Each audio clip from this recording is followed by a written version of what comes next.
புதுக்கோட்டை அம்பேத்கர் நகரில் வசிக்கிற அன்புக்குரிய சகோதர சகோதரிகளே, தாய்மார்களே, பெரியவர்களே,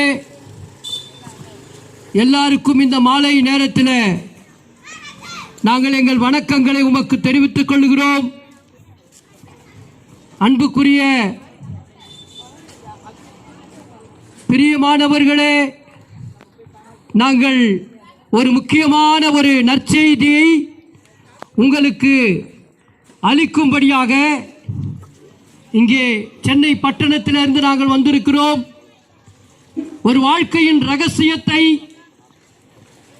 இந்த உலகத்தில் நாம் எதற்காக வந்தோம், ஏன் வாழ்ந்து கொண்டிருக்கிறோம், இந்த உலக வாழ்க்கைக்கு பிறகு நாம் என்னவாகுவோம் என்று ஒரு மிகப்பெரிய ஒரு ரகசியத்தை உங்களுக்கு அறிவிக்கும்படி வந்திருக்கிறோம். பிரியமானவர்களே, எல்லாரும் இந்த உலகத்தில் பிறக்கிறோம், வளர்கிறோம், திருமணம் ஆகிறது, பிள்ளை குட்டிகளை பெற்றெடுக்கிறோம், அந்த பிள்ளை குட்டிகளை படிக்க வைக்கிறோம், பிறகு வயதாகிறது, மரித்து விடுகிறோம்.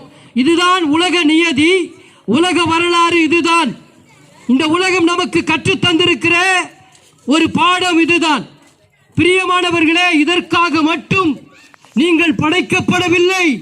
இந்த உலகத்திலே படைக்கப்பட்ட ஒவ்வொரு மனிதனுக்கும் ஒரு நோக்கம் இருக்கிறது. அந்த நோக்கம் ஒரு தெய்வீக நோக்கம். அன்புக்குரியவர்களே, இந்த உலகத்தில் அந்த நோக்கம் உங்களுக்கும் எனக்கும் மறைக்கப்பட்டிருக்கிறது. ஐயா, அக்கிரமங்களினாலும் பாவங்களினாலும் மரித்திருந்த நம்மை உயிர்ப்பிக்கும்படி ஒரு இரட்சகர் இந்த உலகத்துக்கு வந்தார் என்கிற செய்தி இன்றைக்கு எத்தனை பேருடைய இருதயத்துக்கு தெரியும்? உங்களை பார்த்து ஒரு கேள்வி கேட்கிறேன். பிரியமானவர்களே, ஆவி, ஆத்துமா, சரீரம் என்று மூன்றும் இணைந்து செயல்படுவதுதான் மனிதன். மண்ணிலிருந்து பிறந்த இந்த மனிதன் மண்ணுக்கு போகிறான். நமக்குள்ள இருக்கிற சுவாசம் என்கிற இந்த ஆவி நம்மை படைத்த தேவனிடம் போகிறது. ஐயா, ஆத்துமா என்ற ஒன்று இருக்கிறது. அந்த ஆத்துமா எங்கே போகிறது? யோசித்து பாருங்கள் பிரியமானவர்களே. ஐயா, இந்த உலகத்தில் ஆடு, மாடு, கோழி, செடி, மரம் இதெல்லாம் கூட இறைவன் படைத்தது போலவே செயல்படுகிறது. ஐயா, ஒரு மரத்தை வெட்டினால் கூட அது மீண்டும் துளிர்க்கும். ஒரு ஆடு செத்தா கூட அது கரியாய் பயன்படுகிறது. ஒரு மாட்டு தோல் கூட ஐயா ஒரு பை செய்ய, ஒரு ஷூ செய்ய பயன்படுகிறது. ஆனால் உலகத்திலே சிறந்ததாக தேவன் படைத்ததிலே மகுடம் வைத்தது போல சிறந்ததாய் படைக்கப்பட்ட நீங்களும் நானும் செத்தா ஒரு நாள் கூட உங்க வீட்டில் வைக்க மாட்டாங்க. ஐயா, நான் செத்தா ஒரு நாள் கூட என் வீட்டில் வைக்க மாட்டான். ஐயா, கொஞ்சம் யோசிச்சு பாருங்க அன்புக்குரியவர்களே. இந்த மனிதன் உயிரோடு இருக்கும் வரைக்கும் தாங்க ஐயா அவனுக்கு எல்லாம் உண்டு. செத்த பிறகு ஒரு மனிதனுக்கு எந்த காரியங்களும் நடக்க போவதில்லை. உயிரோடு இருக்கும் போது நீங்களும் நானும் புரிந்து கொள்ள வேண்டிய ஒரு மிகப்பெரிய ஒரு செய்தி இருக்கிறது அன்புக்குரியவர்களே.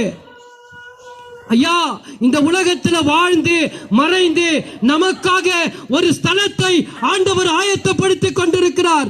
அந்த ஸ்தலத்துக்கு நீங்களும் நானும் போக வேண்டும் என்று சொன்னால் இந்த உலகத்தில் ஒரே ஒரு இரட்சகர் தான் அன்புக்குரியவர்களே. ஒரே ஒரு இயேசு கிறிஸ்து என்னும் இரட்சகர். அவர்தான் இந்த ஆத்துமாவுக்கு ஐயா விலையேற பெற்ற நம்முடைய ஆத்துமாவுக்கு பாதுகாப்பு. இயேசு கிறிஸ்து. வேதம் சொல்லுகிறது, இழந்து போனதை தேடவும் ரட்சிக்கவுமே மனுஷகுமாரன் இந்த உலகத்துக்கு வந்தார் என்று.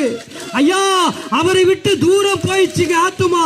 குடியில போயிடுச்சு, சிகரெட்ல போயிடுச்சு, பான்பராக்ல போயிடுச்சு. ஐயா, ஒரு மனிதனோட வளர்ச்சியை பார்த்து பொறாமைப்படும் போது நம்முடைய ஆத்துமா மரிக்கிறது. பாவத்தின் சம்பளம் மரணம் என்று வேதம் சொல்லுகிறது. பிரியமானவர்களே, ஒரு பொய் சொல்றது கூட பாவம் தான். ஒரு மனிதனை ஏமாற்றுவது பாவம்.